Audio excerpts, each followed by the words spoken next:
Vi skal til basketball, hvor pigerne fra Lemvig må sande, at et sydeuropæisk temperament på sidelinjen skaber visse udfordringer. Holdets nye italienske træner er nemlig samtidig et nyt bekendtskab med en helt anden basketballkultur. Det kunne man også se i dag, hvor Lemvig mødte formstærke Amager. Wake up on double team, come on, go, go! I august hentede Lemvig Basket Antonio De La Barro til Vestjylland.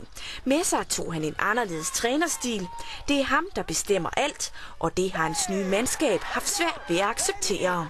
Jamen, det er selvfølgelig også træneren, der bestemmer, men her der er vi lidt mere måske demokratiske i vores tilgang til mange forskellige ting.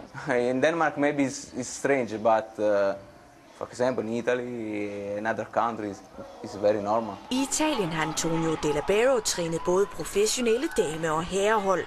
Nu bliver han udfordret i Danmark, og han ved godt, at enevælde frem for demokrati ikke gør ham populær. It's normal that there are sometimes hard moments, but I think that the next month the player will know better me, I will know better them, we find a solution. But it's normal in every kind of job, so I'm not scared of that. Det fylder meget i starten, fordi altså når man ikke kender hinanden, og han står og råber noget, hvor man tænker, hold da op, så flytter lige fokus på det, man er i gang med at lave inde på banen til, hold da op, hvad mener han lige med det?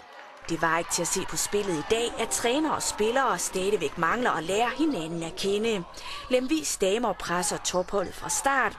Især deres aggressive forsvarsspil gør, at Amager ikke når for indstillet sigtekornet. Det gør Lemvig til gengæld, og de vinder overraskende 83-48. I trust in my style, so I think we are working well. And I'm very happy also for the fans. Hans gejst og hans intensitet, den smitter helt klart af i dag. Tydeligt, synes jeg. Og så kan det godt være, at han siger ting på en måde, som I ikke er vant til, men det hjælper alligevel. Ja, det tror jeg. I dag gjorde det i hvert fald.